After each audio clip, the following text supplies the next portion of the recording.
without thinking about it, the most romantic place you can think of. Nobody would say a graveyard except this guy. So my suggestion would be if she asks a question like, this place freaks me out, why are we here? I thought it would be romantic. Um, I think there's potentially something different in the answer there. Let me see, I'm just trying to think. Like maybe acknowledge that it's weird. He goes, I know this, I know this, I know it's a little unconventional, like, but there aren't a lot of places in town where we can just get away. I mean, there's every park you go to, Maybe I middle should summer. just have her running into the graveyard with him trying to kill her.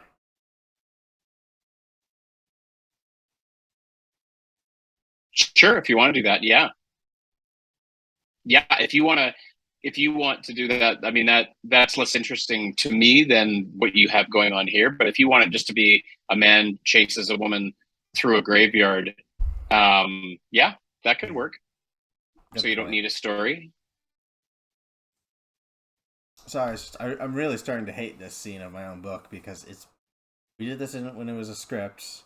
Many times we came back to this, and then now we're doing it again, and it just feels like no matter what I do, it just keeps going on and on and on. Sure. Well, if you're feeling that way about it, my suggestion would be just publish it the way it is now and see what reaction you get from others. Because it may be that people are cool with it. It may be that depending on your demographic, they might say, yeah. I'd rather clean it up a little more, especially this scene. Sure. Because, it is a rape scene, so gotta make it. Well. Yeah, I think the thing that it's just looking for still is a credible sort of framework for them being here and for him having set this up.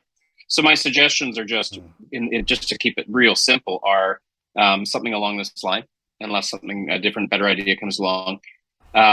They're here because after a year of being together, they're here on their anniversary, which I dig, because she always promised him that, she was saving herself for maybe she was saving herself for exactly a year. That also makes sense. Well, it's our 1 year anniversary, and you know what that means? No, what do you mean? And my suggestion would be he says something like that. It's our 1 year anniversary. You know what that means? What do you mean? He says, well, you said that, once we were together a year, I buy all of that. I've heard that a million times, and I totally buy that. And she's like, oh, well, okay, and maybe he tries to sweet talk her a little bit, and when it's not working, then he knocks her out, rather than just brings her here and relatively immediately knocks her out. I would play with that. Then everything else starts to flow logically. Then you start to have her go, wait a minute, what are you doing? He goes, I'm not going to rape you. You can't rape your girlfriend. Suddenly that makes sense. And then this still works. Then the rest of it flows pretty good. I'll fucking kill you. My only suggestion is maybe have him say that while she's running, because if he says you fucking bitch, and he can say, even if he's cradling his face. No, not you, Paul. You can keep he might. Okay, that's good. My suggestion might be if he's yelling that at her, you fucking bitch, and he's cradling his mouth. Let her get away a bit, and then as she's running, I'll fucking kill you. Now, here's the only challenge with that: you fucking bitch, I'll fucking kill you. It's like, fucking bitch, I'll fucking kill you. I can hear you, Ramona. If you come out now, I promise I'll be gentle. Nope, that doesn't work. If in my mind, because nobody's gonna it's just such a silly thing to say for him to say that, because there's no way in a million years this woman would even as soon as if I was him and it was coming out, if you come out now, I promise. Oh no, that's a stupid thing to say that. Because he's been so harsh. He's called her a bitch, a cunt, said he'll kill her. He clearly is ready to kill her after raping her. He's not going to be gentle. What is she going to do? She's going to say, okay, I'll come out. Just promise me you'll kill me quickly. Right? It just doesn't. So my suggestion would be, I can hear you, Ramona. I would keep it there. And it still works. And to me, the horrible sound of Mattia's body being ripped apart made her feel sick. I might add, and disturbingly delighted, or something like that. If I was her, I would feel grossed out and somehow maybe relieved. Because right now she's just running, and we don't get any sense of her interior. So we that would be the only thing I might change. So to me, very little to make this work. Very little required to make this work. I might just juice up the why they're here, juice up what he expected, juice up why he's so mad when she doesn't put out. Why is he mad? Not just because he's a rapist and she bit his mouth, but because she led him on to believe that this moment should give him what he wanted for a year. Otherwise, it works. Everything else still works with it.